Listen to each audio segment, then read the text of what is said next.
Then again, the Modern Warfare games also told me that if you, like, detonate a single nuke in the air above the US, it will completely shut down all lights on the entire eastern seaboard, and then you can just sail over with your magical fleet that no one noticed, and just start landing millions of Russian troops. Yes. What is that? Modern Warfare 2, I believe? Yep, where they paradrop hundreds of thousands of Russian soldiers onto the Atlantic seaboard. And my first and only thought is, how the ever-living fuck did they get there?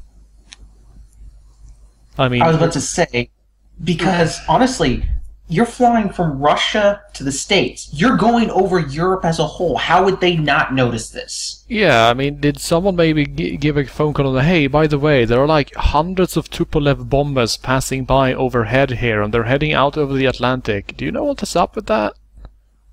Exactly. But you see, since they used an EMP, the satellites were shut down. All of them. And this, of course, did not wreak complete and utter havoc on the Russians' own, you know, command and control system, because they are all like badass and classic and 90s and 1980s Cold War style, so they don't even use satellites, they just know. So basically, they paradropped thousands upon thousands of their soldiers, carrying equipment from France, Austria, and England, by the way, because half of them are like carrying farmers, assault rifles for some reason. Mm-hmm. They just paradrop into a completely dark, you know, eastern US. There is no power. They have no satellite connection to their home base, and they have no HQ units there. So they're basically just paradropping in thousands of mooks, and hoping that, yeah, maybe it'll work out. Well, I'm sure they gave, you know, the various levels of command specific order, like grunts just shoot, and as you step up, you get some more and more details, but... Kill as many innocent civilians as possible. Teach these Americans the lesson of socialism. Ah, ha, ha, ha. Well, obviously there's got to be a cutoff. Sir, are you completely insane or something? Because, yeah, I seriously doubt there'd be any generals or high command on the field until the land was secure. Yeah. I mean, shit. Modern Warfare 1 was sort of silly. Modern Warfare 2 is basically an insult to the intelligence of anyone playing it. And Modern Warfare 3 is what happens when they go, 2 sold, whatever. It's like, hey, look, that sold. We made more money. Let's make even more. And then there's the whole first person being shot in the face thing. Seriously, they did that in the intro of the first game. Or, well, the first Modern Warfare game, I should say. And then in the second game, it happened twice or thrice. And in the third game, I believe it honestly happens 4 times. I mean, how do you even create a cliché within your own trilogy to the point where it's starting to get overdone? I mean, after the third time it happens, it's not exciting or new anymore. You come to expect it. Yeah. Admittedly, Dead Space 3, just not spoiler too much, but there's an obvious person going to get shot in the face or the back. That's so blatantly obvious, I saw it coming a mile away. Also, the moon is a necromorph. I haven't played that much. I've only seen the first bit, but really, I'm not surprised, though. Yep, the moon tries to fall on you, and it has weak points that you blast off. Good God. And then the moon dies, but then it crashes into the planet. And planet explodes. No, it doesnesn't explode, but but it kills Isaac. Or does it? For Christ's sakes, the guy Plot should hooks! die. They should just kill him and be done with it. As long as the game sells, there's no way they're doing that. Exactly.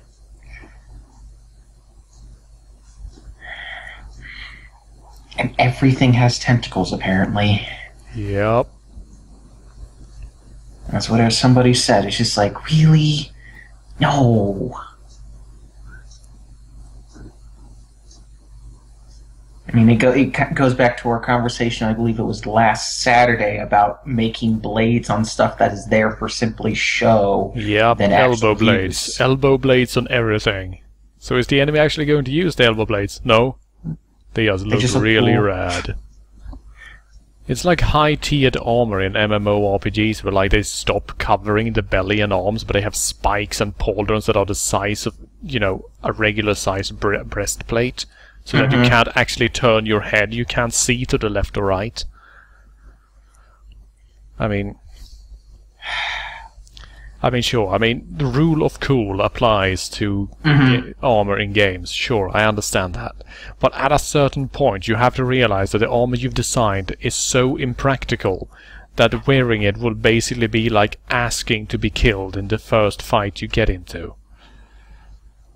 And don't even get me started on female armor in MMORPGs. Holy shit. Do not even try to open up that can of worms, because as mentioned before, if you open up what you think is a can of worms with me, angry spitting cobras will emerge.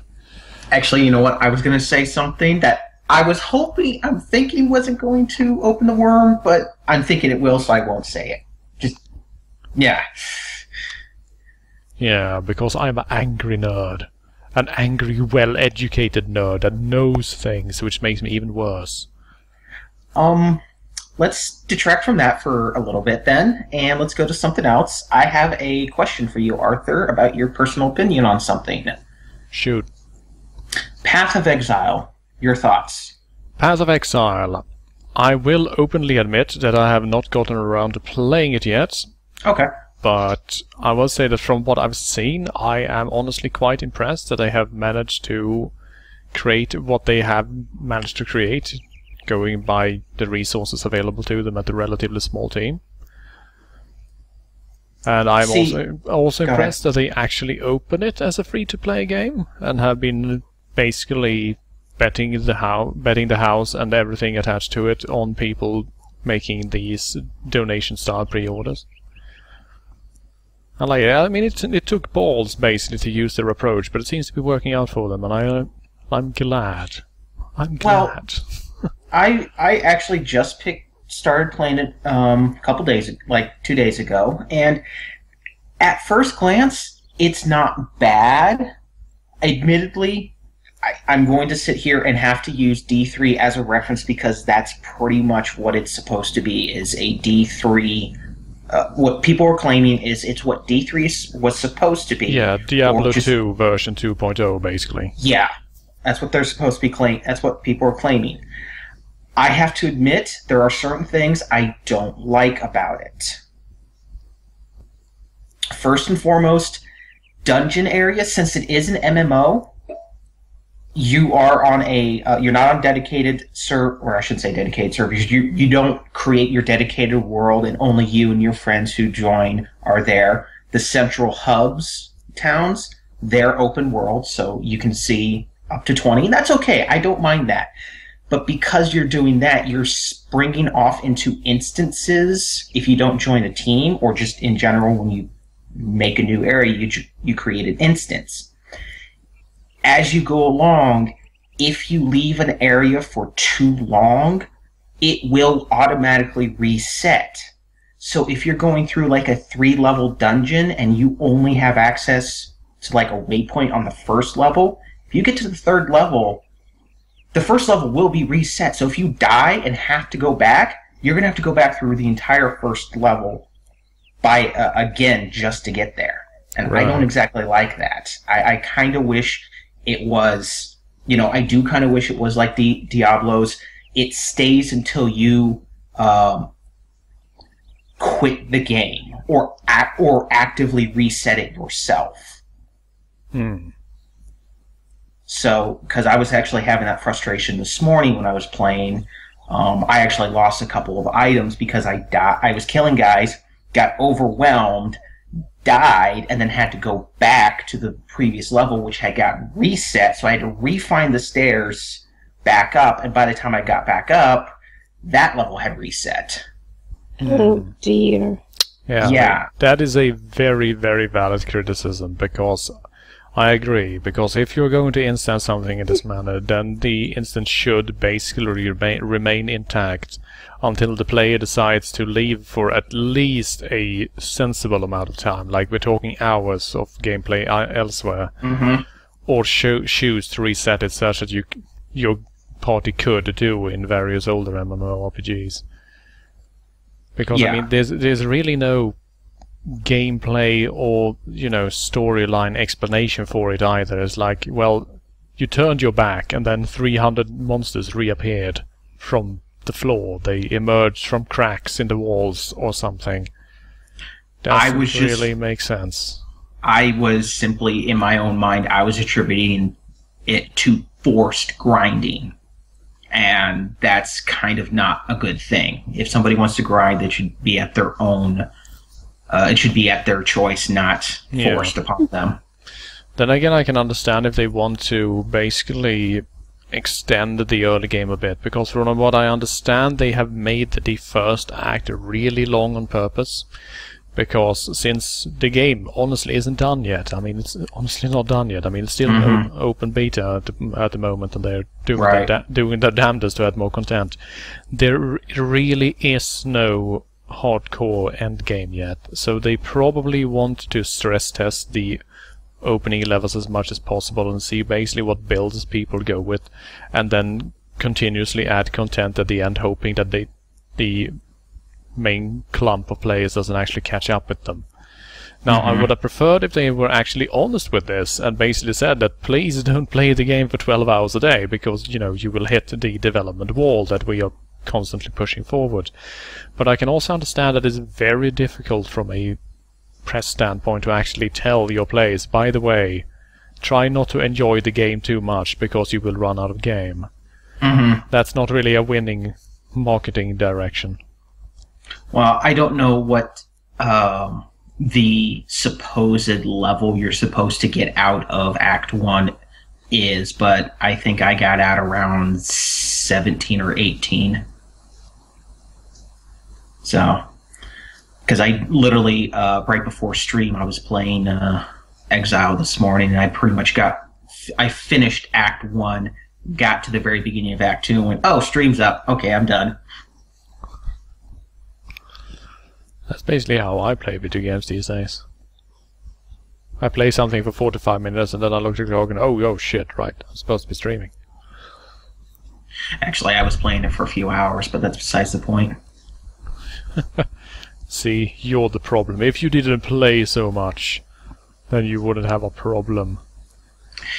If you did it like our Facebook players that log in for 20 minutes a day. Also, the skill system is weird. I'm not sure if I wholly agree with it, but, I love it. Yes, that I'm being tentative at best. Yes, that ridiculous skill tree stretching out in every direction. I love it. Well, somebody made a great example or great comment in the game itself. Somebody asked, like, how many skills are there? Somebody responded with, like, 1,300 plus, and then somebody promptly responded with, think Final Fantasy X. It's like, you know what? That is true. This kind of does have that feeling, because if you actually look, all of the skills do get linked at some point. Yep, and that is exactly what they were. That is exactly what they were going for as well. It's basically freedom as long as you're willing to pay for it. If you put in the time, you can build a character that can do pretty much anything, and you can just combine them in the weirdest ways. Surprisingly enough, Lurkcopter, almost all of them are passive skills. A lot of them are simply stat buffs. They give you stuff like piercing damage, increasing your attack damage, increasing life, increasing the 3 major stats, strength, dex, intelligence. It's pretty obvious, though, when you get a skill. The circles or nodes look different. They actively have a different design, so it basically catches your eye for you to mouse over and go, hey, what's this? And yes, Innovations brings up, you also have skills that come from crystals that you can put in your weapons and so on. And that's actually something I would like to make mention of, that Path of Exile actually is sort of clever, that you can actually just take the crystals out. Because in pretty much every, dungeon slashing hacking game so far, it's always been the same. Oh, now it's permanently set in the weapon and can never be removed. Yeah, no, I can't I just poke at it, take it out? I have a small butter knife. I could probably wiggle it out with that. Yeah, come on. But no, that I do have to say is probably one of the best features thus far of it, is the just quick use of the gems. Although you do have to be wary that, you can put gems in of your specific type, green for dex, red for strength, and blue for intelligence, but they all focus on one thing, and if you run out of stat or you don't have a load up high enough stat, the gem will stagnate. Like at one point I had a blue summon zombie, but since I'm a ranger, which is a dex focused character, it got to a certain level and just went, I cannot level it because I don't have the intelligence. So I put it in my stash and I'm waiting, and it's waiting for like a witch or something. Waiting for a witch to come walking past and go, oh hey, what's this? Well, I have to say there's another thing I don't exactly like about Path is they went with the D2 odd-sized inventory items of, there's sometimes a 1x3, 2x3, 2x4, all the really weird odd sizes. And you cannot rotate them, so you could potentially have about 75% of your inventory full up and can't put anything else in there. Yeah. And it bugs me. It's like, I have this block of, 5x20, and the bottom two rows are completely open, and I can't pick anything else up because they're all like armors or weapons that are 2, 3, or 4 high. That's where you're supposed to put all your potions, you moron. Well, they do have 2x4s and 1x2s and stuff like that, but you're not going to find those all the time. Another thing that's weird is there is no such thing as money. Currency is what you do for selling is reagents or materials that you can either use or turn around and use as currency. There is no such thing as gold in this game. Which I personally actually find sort of nice, because if you were working as a blacksmith, or rather a weaponsmith, you're making swords. That's basically what you make your living on. And then some blood-covered maniac comes walking up and says, hey, how much will you give me for these 11 random clubs with nails in them? You tell him to go fuck himself. Well, this game, they basically give you, when you sell any generic item, doesn't matter what it is, at least on normal difficulty, which is what I'm doing, non-magical items will give you 1 page of wisdom, I think it's called, or scrap of wisdom. You have to get 5 scraps of wisdom to get a scroll of wisdom, which end up being your basically scrolls of identity. Ooh. This is the base currency. There are various other things out there, like as you give magical items, unidentified give you 1 type of shard, but if you identify them, then sell it gives you another type of shard. When you get X number of these shards, they give you an orb, and then that orb can be used for either currency to buy other things or to be used as they're supposed to be used, such as one is re-randomizing the magical effects on a magic item, and I think the other is creating a magic item from a normal item. It's interesting, but I'm not sure I like the fact that you have to save everything without and not use it just so you can buy stuff or even use as barter. It's questionable to me. but, I'm not an economist. Yeah, but then again, what they've done is basically just cut out the middleman that is currency, because the currency would normally be spent on doing everything that those orbs allow you to do anyway. True. So it's basically exactly the same, but different. But then these items have uses that you can use them for if you so choose. So it's interesting. I'll give it that. I'm not going to say it's good or bad. I'm just going to say it's interesting. My favorite system was actually in the older Diablo-like Throne of Darkness, which was set in feudal Japan. Never played that one. It's actually a really, really neat game. Classes are basically based on different types of samurai and ninja and shugenja, magician and stuff like that. And basically, instead of selling things, what you do with them is basically that you can open a window and you basically had a magical connection to the weaponsmith back at the home castle. And then you basically just throw things that you found to him, and he breaks them down into materials, and as long as you have enough material points, you can have him craft you weapons. That's actually cool.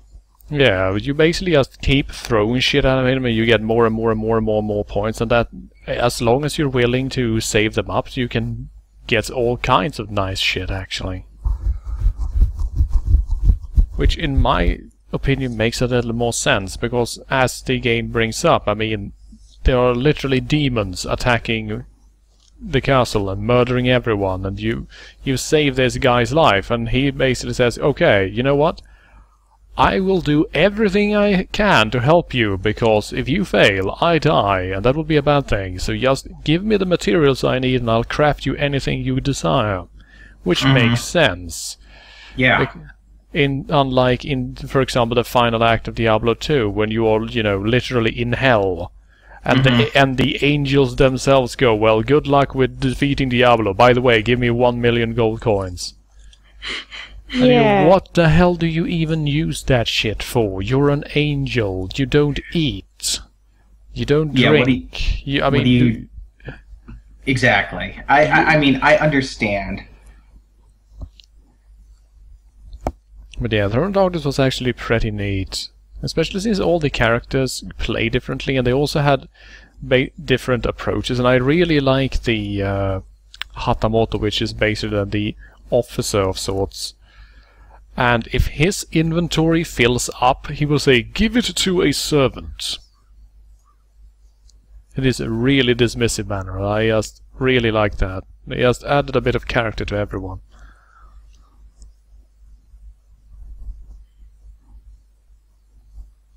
But yeah, Throne of Darkness, check it out. I have no idea where you can get it today. Shit, I don't even know where my copy is.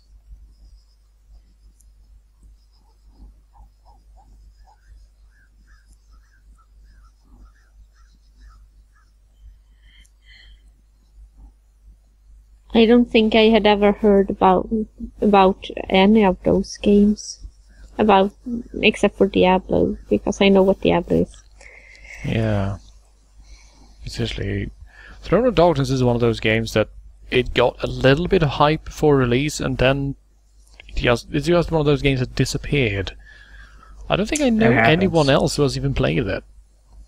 No, that happens, unfortunately. Yeah. Lurkopter, I do believe that Throne of Darkness did have multiplayer, but don't quote me on that, because I never played anything else than the single player, because I had no one to play with. That is so sad. Yeah.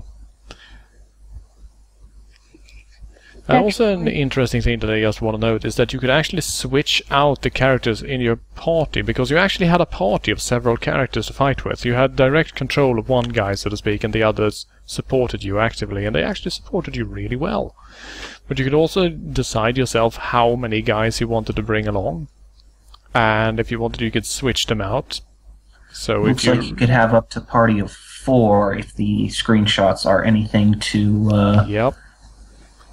go by. And it basically allowed you then to basically adapt your party against what you would be facing. So if you entered an area with a lot of enemies with that clearly were a lot of armor and had physical resistance, you basically switched into Shujenya magicians instead, and they started throwing fireballs around. Let's see here.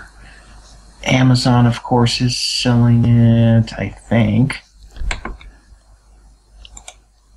Trashed used old copies. Yum. 5 new, 17 used, 1 collectible. Collectible Throne of Darkness. Don't ask me, I'm just looking at what they're stating. Oh, yay. There's that, but we won't talk about that location.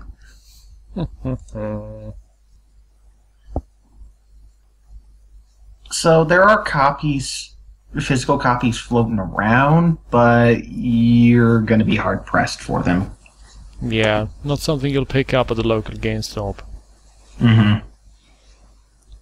You're probably looking at a lot of the mom-and-pop type places, or, I don't know, collectibles, collectors, or eBay even, because hell, that, excuse me, the Amazon was saying those used were going for like 2.5. Yep.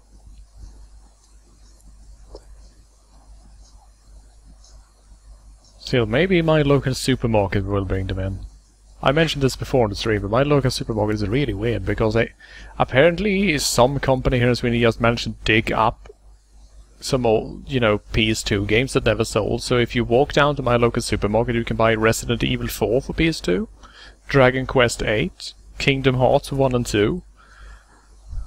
And I'm like, where do you even get these games these days, if not here? I mean, when was the last time you saw a copy, a factory-sealed copy of Kingdom Hearts 1?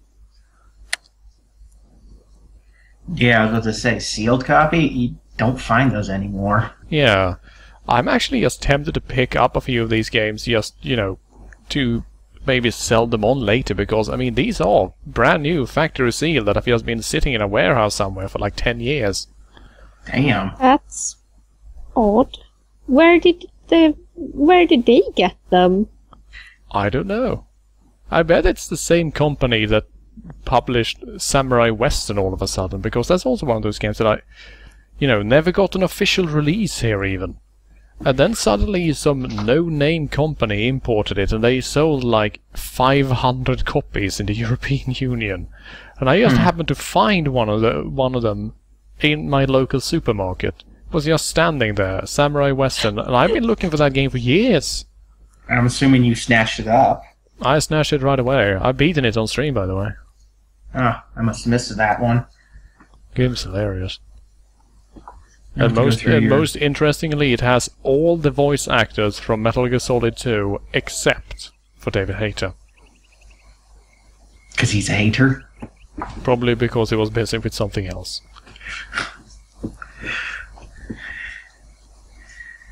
Okay, is this the last level 2? And then we can breed a couple? I haven't... Be able to. The game has... I'm just glazed at the game. I barely pay attention to it, really. Nor do I. As mentioned, I'm basically I keep track of where the arrows are with my eyes so that I won't miss them, but apart from that, I'm just reading the stream chat, looking around, pondering what I'm going to have for dinner. You can't guess what I'm doing. You're drawing, aren't you? Yes, I am drawing. I can kind of hear... That is just what I do. And that's perfectly fine. I can kind of hear you scratching with your pencil or pen. Oh, I have to be more quiet then. Well, that's okay. It's very light. Please don't. Make as much noise as possible so that we don't have to hear this game. Okay. Just party hard. Oh, that was fitting.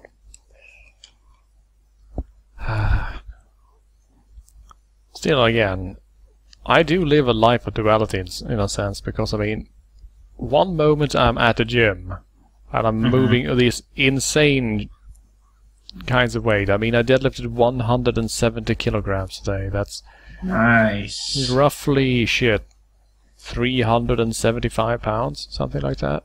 Damn. And you know, I'm swinging and I'm power cleaning and I'm doing some bicep curls to finish myself off, and I'm then like, yeah, okay, time to go home and stream Secret of the Magic Crystals.